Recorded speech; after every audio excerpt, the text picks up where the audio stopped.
जहां दिल्ली के अंबेडकर भवन में जम्मू कश्मीर पर आधारित किताब को लॉन्च किया है। उन्होंने अमित शाह ने इशारों में कश्मीर का नाम बदलने की बात कह दी, साथ ही कश्मीर में बड़े बदलाव के संकेत दिए। देखिए,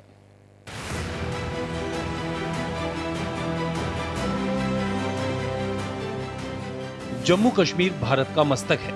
कश्मीर का इतिहास बहुत गौरवशाली रहा है। यहाँ सदियों तक हिंदू राजाओं ने शासन किया है। जानकारों की माने तो कश्मीर नाम ऋषि कश्यप से लिया गया है। गृह मंत्री अमित शाह ने भी कुछ ऐसा ही संकेत किया है।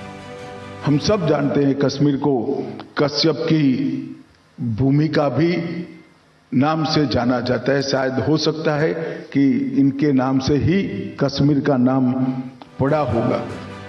बर्बर और तुर्क आक्रांताओं के अत्याचारों को सबसे ज्यादा जम्मू कश्मीर ने ही सहा है। देश विरोधी ताकतों ने भी इसमें सहयोग दिया है। कश्मीर के इतिहास को तोड़ मरोड़ कर पेश किया गया है। इतिहासकारों को कोसने का काम न करें, उनको जो करना था वो कर दिया।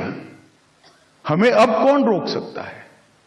देश स्वतंत्र भी हुआ है और देश में ऐसा शासन है जो देश के विचारों से चल रहा है। अब हमारा काम है, हमारे दृष्टिकोण से हम इतिहास को प्रमाणों के साथ, हमारे दृष्टिकोण के इतिहास को तथ्यों के साथ संकलित करें और रखें। अपने आप जो झूठी बात है और सच्ची बात है उसको देश की जनता और दुनिया के इतिहासकार सिर नीर कर देंगे, वो बदल जाएगा। कश्मीर की संस्कृति और सभ्यता विराट है। इसे संजोने के लिए मोदी सरकार ने कई कदम उठाए हैं। यहाँ की भाषाओं को अलंकृत किया है।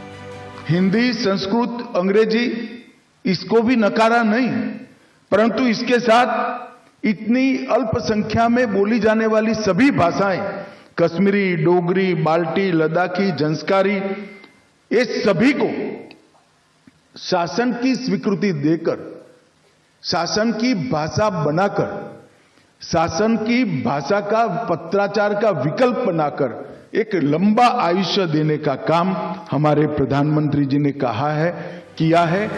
धारा 370 के अभिशाप से मुक्त होने के बाद कश्मीर की तकदीर बदल दी गई है। इस ब्रह्मास्त्र के जरिए बीजेपी ने अपना सालों का संकल्प पूरा किया है। नरेंद्र मोदी जी के दृढ़ संकल्प ने 5 अगस्त 2019 को धारा 370 को समाप्त कर एक कलंकित अध्याय हमारी आजादी का समाप्त करने का, आजादी के बाद के इतिहास का समाप्त करने का काम किया।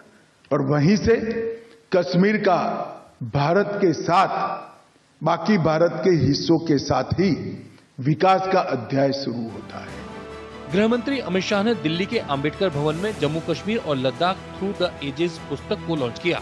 इस मौके पर केंद्रीय मंत्री धर्मेंद्र प्रधान भी मौजूद रहे। हमने इस किताब में कोई नया इतिहास नहीं बनाया है। हमने सिर्फ ये प्रयास किया है कि जो चीज़ अवेलेबल है, जो सोर्सेज अवेलेबल हैं, उन सोर्सेज को हम एक बड़े निष्पक्ष रूप से एक राष्ट्र के ध्यान में रखते हुए करें। और इसमें एक एक शब्द, जैसे मैंने कहा अपने एड्रेस में भी, कि ये बिल्कुल हिस्टोरिकल बेस्ड काम है। और हम एक ऐसा नैरेटिव दे रहे हैं दुनिया को, केवल देश को नहीं दुनिया को दे रहे हैं, जिसके अंदर हम कश्मीर का एक दूसरा ऑल्टरनेट हिस्टोरिकल प्रोसेस बता रहे हैं। कुल मिलाकर जम्मू कश्मीर के इतिहास को लास्ट के 3-4 दशकों के रूप में देखा जाता है, परंतु कश्मीर की विरासत कई हजार साल की है। तो हमारा प्रयास है कि किस प्रकार भारतीय ज्ञान परंपरा, भारतीय सांस्कृतिक धरोहर को जम्मू कश्मीर ने अलग अलग स्वरूपों में कैसे समृद्ध किया है, हमने उस नैरेटिव पे बात की है। और भारत एक सभ्यता है, देश नहीं। उस सभ्यता का जो सबसे खूबसूरत जो एक पक्ष है वो जम्मू कश्मीर और लद्दाख रीजन से आता है।